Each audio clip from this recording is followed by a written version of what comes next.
رسول خدا کی رحلت کے بعد جب رسول خدا اس دنیا سے چلے گئے تو اس کے بعد جو اہل بیت اطہار کے ساتھ ہوا اور جو واقعات رونما ہوئے، جو مظالم ڈھائے گئے، آیا کیا سنی کتب سے ان کے شواہد پائے جاتے ہیں ہمارے پاس کہ اہل بیت اطہار کے ساتھ جو بھی سلوک ہوئے؟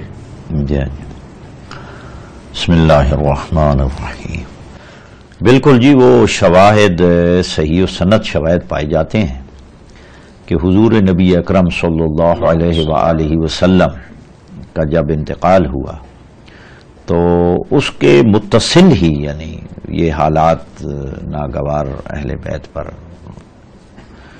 آئے، اور اس میں یہ روایت بالکل صحیح و سند روایت موجود ہے۔ مصنف ابن ابی شیبہ، حافظ ابو بکر ابن ابی شیبہ، جن کا انتقال 235 ہجری میں ہوا ہے، اور وہ امام بخاری کے استاد ہیں۔ وہ کتاب المصنف کی جلد نمبر 14 ہے، جو میرے پاس نسخہ ہے، صفحہ 568 ہے۔ اس میں وہ ذکر کرتے ہیں کہ حضور کے انتقال پر ملال کے بعد فوراً ہی یعنی حالات جب خراب ہوئے تو وہ دروازے پہ آئے حضرت عمر بن الخطاب، اور دروازے پہ آ کے یعنی خلاصہ اس کا یہ ہے، روایت تھوڑی طویل ہے، خلاصہ یہ ہے کہ اگر اسی طرح لوگ آتے رہے آپ کے گھر میں، کیونکہ ظاہر ہے لوگ تو آتے تھے تعزیت کے لیے، حضور کا انتقال ہوا، امام الانبیاء صلی اللہ علیہ وآلہ وسلم کا انتقال ہوا ہے، تو بہت بڑا سانحہ تھا، تو صحابہ کرام کی آمد و رفت تھی ان کی بیٹی کے پاس، مولا علی کے پاس۔ تو حضرت عمر آئے دروازے پہ اور انہوں نے کہا کہ، اور یہ روایت سندن بالکل ٹھیک ہے، اسلم عددی یہ اعتراض کرتے ہیں جی وہ تو بعد میں حضرت عمر کے غلام بنے، اور یہ بالکل بات فضول ہے، اس میں غلام بننے نہ بننے کا کوئی تعلق نہیں ہے، یہ واقعہ بتاتا ہے کہ وہ مدینہ منورہ میں موجود تھے۔ یہ حضور صلی اللہ علیہ وآلہ وسلم کی تدفین کے بعد کا واقعہ ہے، تو لیکن کہیں بھی صحیح و سند روایت نہیں پائی جاتی کہ اسلم ادبی مکہ میں موجود ہو یا کسی اور جگہ پہ ہو، بالکل ثابت ہی نہیں ہے، تو لہذا سند بالکل ٹھیک ہے، اور ان کے یعنی سنی محدثین نے بھی اس سند کو صحیح کہا ہے۔ تو حضرت عمر نے کہا کہ کوئی طاقت نہیں جو مجھے روک سکے، ما بمانعی ان اجتماع، اگر اسی طرح لوگ یعنی اکٹھے ہوتے رہے، جمع ہوتے رہے، تو میں اس گھر کو آگ لگا دوں گا۔ یعنی آگ، اس وقت آگ لگانا بہت سخت ایک قسم کی سزا تھی، یعنی تو بما یعنی تمہیں مقصد یہ تھا کہ میں جب گھر جلاؤں گا اور تم کو جلا دوں گا۔ تو جب وہ گئے تو اسی ہی روایت میں ہے، ایم اللہ سیدہ فاطمہ زہرا سلام اللہ علیہ فرماتی ہیں کہ یہ جو کہہ کے گئے ہیں یہ یقیناً کر کے رہیں گے۔ یہی روایت باقی کتابوں میں بھی ہے، حتیٰ کہ شاہ ولی اللہ محدث دہلوی نے ازالت الخفا عن خلافت الخلفاء میں لکھا ہے کہ صحیح بشرط شیخین، یعنی بخاری اور مسلم کی شرط کے مطابق یہ روایت بالکل صحیح ہے، انہوں نے اس کی تصحیح کی ہے۔ تو یہ متعدد کتابوں میں یہ روایت موجود ہے۔ اس کے بعد یہ میرے سامنے ہے الامامۃ والسیاست ابن قتیبہ دیناوری، اس کی پہلی جلد ہے، صفحہ نمبر 13 ہے، طبع مصر ہے، یہ میرے سامنے ہے۔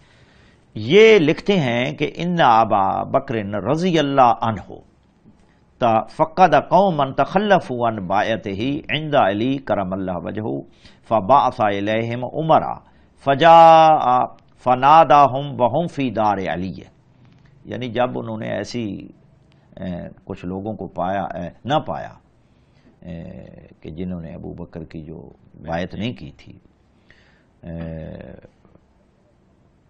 مولا علی کے پاس وہ اکٹھے تھے کہ جنہوں نے حضرت ابو بکر کی بیعت نہیں کی، ان کو خلیفہ تسلیم نہیں کیا، تو انہوں نے ان کی طرف یعنی حضرت فاطمہ زہرا کے گھر کی طرف حضرت عمر کو بھیجا، اور فناداہم وہم فی دار علی، انہوں نے آواز دی حضرت عمر نے، فابوا ان یخرجوا فدعا بالحطب، انہوں نے انکار کر دیا، یعنی کہ باہر نکلنے سے ہم باہر نہیں نکلیں گے. انہوں نے وہ لکڑیاں منگوائیں. وقال والذی نفس عمر بیدہ لتخرجن او لأحرقنها او لأحرقنها علی من فیہا. وہ کہتے ہیں کہ قسم ہے اس ذات کی جس کے قبضہ قدرت میں عمر کی جان ہے، تم لوگ نکلتے ہو یا میں اس گھر کو تم سمیت آگ لگا دوں. فقیل لہو یا ابا حفص، اے ابا حفص، ان فیہا فاطمہ، اس گھر میں تو فاطمہ بنت رسول اللہ بھی ہیں صلی اللہ علیہ وآلہ وسلم. یعنی اس گھر میں فاطمہ بنت رسول صلی اللہ علیہ وآلہ وسلم بھی ہیں. فقال وان، اگرچہ وہ بھی. آگے بھی انہوں نے لکھا ہے کہ جب یہ راضی کرنے کے لیے گئے سیدہ فاطمہ زہرا کے پاس تو انہوں نے کہا کہ فإنی اشہد اللہ وملائکتہ انکما اسخطتمانی وما ارضیتمانی، یعنی میں اللہ کو اور اس کے فرشتوں کو گواہ بنا کے کہتی ہوں کہ تم لوگوں نے مجھے یعنی ناراض کیا ہے، غصہ دلایا ہے اور راضی نہیں کیا. وَلَئِن لَقِيتُ النَّبِيَّ لَأَشْكُوَنَّكُمَا إِلَيْهِ، جب میں حضور سے ملوں گی اپنے بابا سے تو تم دونوں کی شکایت کروں گی.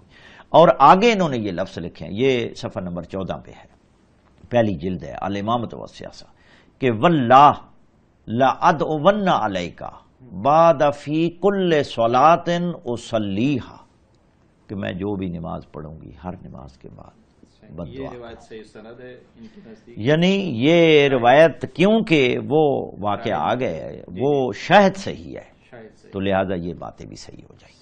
دوسرا یہ ہے صحیح بخاری میں باب غزوہ خیبر کتاب المغازی میں ہے یہ بات کہ جب سیدہ فاطمہ زہرا سلام اللہ علیہ دنیا سے چلی گئی، تدفین ہو چکی، تو لوگوں نے مولا علی کو چھوڑ دیا تھا، سلام دینا بند سب کچھ. یہ بخاری میں ہے کہ لوگوں نے جب چھوڑ دیا تو مولا نے دیکھا فلمت وفیت استنکرا علی وجوہ الناس فالتمسا مصالحۃ ابی بکرن.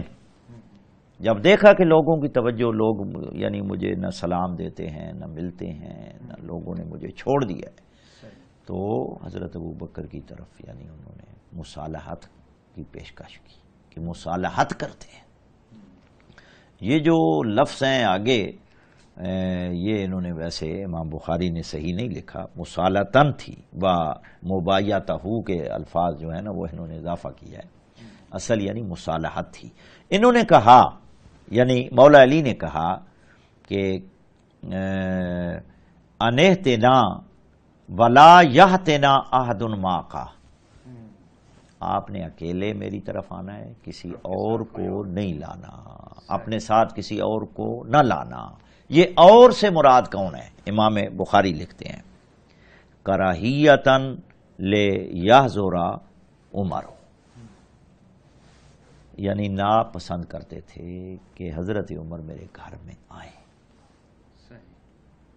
یہ بات دلالت کرتی ہے کہ صرف خلافت کا مسئلہ نہیں تھا، کوئی ایسا حساس مسئلہ تھا کہ مولا علی جیسی شخصیت کہ جو اپنے دشمنوں سے بھی نرم رویہ رکھتے تھے اور صحیح رحمت للعالمین کی سیرت پر تھے، یعنی وہ برداشت نہیں کرتے تھے، ناپسند کرتے تھے کہ وہ آئیں، لہذا میری طرف آپ اکیلے آئیں. جب ان کو پتہ چلا حضرت عمر بن خطاب کو تو انہوں نے کہا نہیں، اکیلے نہیں جانا، اکیلے نہیں جانا. لا واللہ لا تدخلوا علیہم وحدک، بالکل اکیلے نہیں جانا. یعنی اس میں کوئی ایسی بات ہوئی ہے کہ مولا علی فرماتے ہیں کہ آپ اکیلے آئیں، ان کو نہ لے کر آئیں، یہ کہتے ہیں کہ نہیں میں اکیلے نہیں جانے دوں گا کہ آپ کو کہیں نقصان نہ پہنچائیں، قتل نہ کر دیں. اور یعنی یہ کوئی معمولی واقعہ نہیں ہوا. اب ان اصل واقعات کو چھپانے کی کوشش کی گئی ہے. مخفی رکھنے کی کوشش کی گئی ہے. تو یہ دلائل جو ہیں بہت سارے ہیں اس کے حوالے سے. دوسرا یہ ہے کہ تلوار بھی ٹوٹی.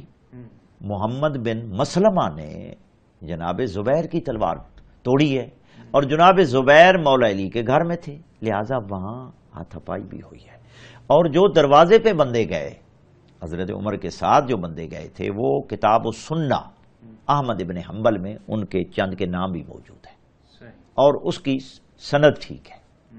از لحاظ سند وہ روایت ٹھیک ہے کہ جناب سیدہ فاطمہ زہرا کے دروازے پہ آئے اور وہاں یعنی تلوار ٹوٹی.